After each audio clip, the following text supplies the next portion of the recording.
Hello everyone! Hi. So yeah, I've read a few interesting books recently, these are them, and I felt like talking about them, and this is a video in which I talk about them. This was an introduction. So yeah, it's going to be a bit more messy and disorganised than most of my videos. Like, I've got this script here, like notes and stuff that I wanted to mention, a script, if you will. I probably shouldn't show just how unprofessional my content is. Okay, professionalism, Stuart. You're not seeing the script. Okay, professionalism. So I saw the film adaptation of Annihilation when it came out on Netflix earlier this year, when it was screwed out of a cinema release because Paramount were being a bunch of cockholes about it. And I totally recommend you watch the movie while I'm here. It's very slow to start, but once you get into the bizarre zone where weird creatures have evolved and people go insane, it plays out as this weird hypnotic dream-like horror fantasy reminiscent of Kubrick. And yes, I know that comparisons to Kubrick are cliched, tired and almost always wrong, but you watch this movie and you'll clearly see that that's what Garland was going for. So you like Kubrick, you'll probably like Annihilation. So I ended up checking out the first book that the film's based on. There are actually two sequels, but I don't think that we're going to get those, because the film, while it's faithful to the spirit of the first book, the film's a very open and shut story. The book, on the other hand, is done quite differently and invites further questions. I haven't read the sequels yet, but it drops the lead up that the film opens with, and we open in the zone itself, and are only dropped pieces of the bigger story as we go along. The film provides a complete, albeit ambiguous experience, whereas the book provides these really visceral little snapshots that it slowly begins to explore in more detail. One of the most striking images in it is of this tower that's leading downwards with legible verses being written on the wall in organic matter. And the verses continue on and on as you descend into the darkness.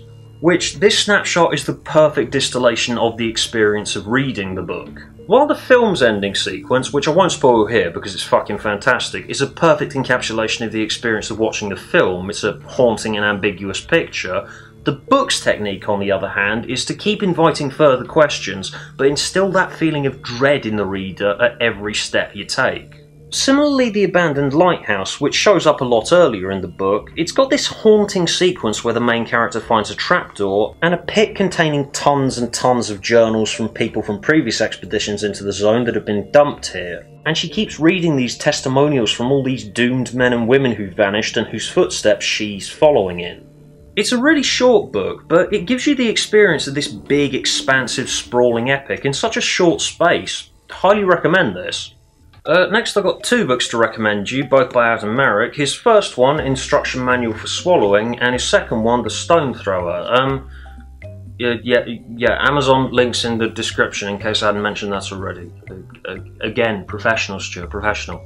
These two both came up in my Amazon recommendations when I first bought Rob Shearman's books, so if you read those and are wondering where to go next, then Marik's a pretty good place to start. If I had to describe Marik's style, I would say childlike, but I do mean that in the best of ways. He presents reality from this really warped but seemingly innocent perspective. One of my favourites from Instruction Manual is called A Belly Full of Rain, and it's about this woman who becomes pregnant with 40 fetuses, and the hospital has to figure out how to make her physically capable of carrying all 40 through to birth. It's gross and strange, but just wonderful, because it's the sort of thing I can imagine a kid saying. What would happen if a woman was pregnant with 40 babies? But what Marik's done is he's actually approached that with logic and consistency. A childlike imagination is something that people typically tend to lose as they get older, which is a shame because when you get older you develop the skill to articulate it, but what Marik somehow managed to do is preserve a childlike imagination now that he can articulate it, which is something that most writers would kill for. There's this really good one in his second collection which was just built for the internet. It's called Tamagotchi, and it's about a man whose kid's Tamagotchi gets a weird disease that makes it like this emaciated zombie, and when the kid goes and plays with other kids, the Tamagotchi infects the other kids' Tamagotchis, and the kids all watch their fake pets shrivel up and die in horrific ways. Highly recommend both of these. His particular brand of cartoonish but heartfelt absurdism makes him truly unique in the current short story market. One story in this one, for example, is just titled Testicular Cancer versus the Behemoth. I'll just leave that one there. Another one, which sprung off my Rob Shearman fanboyism, is The Gifts for the Ones That Come After by Helen Marshall. It's another book of incredibly dark fantasy with an emphasis on children. The old adage, of course, is that you fear what you don't understand, and that couldn't be truer than in this story right near the back of it called The Gallery of the Eliminated, which is about a kid visiting a bizarre zoo for extinct animals. You do get an explanation for how they've been resurrected, but it's such a strange one that it just invites further questions.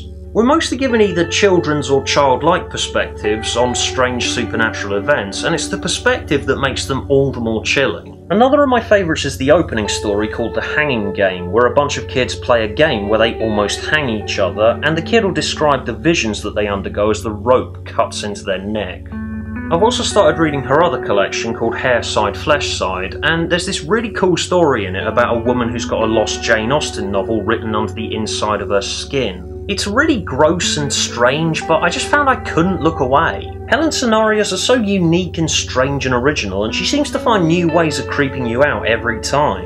Her approach to horror is about as far from traditional as you're gonna get, and horror needs more forward-thinking writers, so I highly recommend Helen Marshall. And lastly, another very short recommendation, this one you can read over just like a weekend, as you can see, is Some by David Eagleman, which is one of the most interesting projects I've ever come across. Anyway, David Eagleman, look, there he is there. He's primarily a neuroscientist and recently presented a 6-hour documentary on the brain. And he also wrote this speculative fiction book called Some, which contains 40, I still can't believe there's 40 stories in here, all of them between 1 and 3 pages, all of them describing different versions of the afterlife. For example, in the title story Some, in the afterlife you relive everything you ever did in life, but it's all taken apart and added up and grouped together, and you live each little bit of it in sequence. For example, you spend 7 months having sex, 2 years in a commute, which...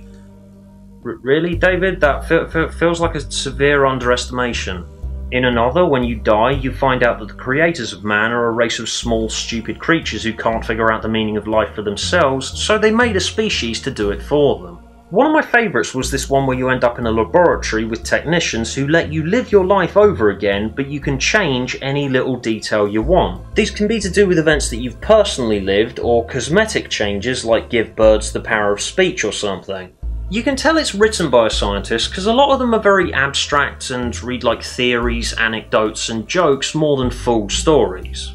He's described his philosophy behind the book as possibilianism, which seems to me like it's a more open-minded form of agnosticism. Basically, his theory is that when there's no data available, i.e. what happens when you die, then you can explore possible outcomes and be open to the possibility of multiple hypotheses being true. And here he's given you 40 little ideas about what might happen when you die. I mean, there probably won't, but when there's no data available, infinite possibilities, right? While I'm a bit too cynical to venture from my atheism into this new interpretation of theology, it is certainly interesting, and it's probably one of the most thought-provoking books I've ever read.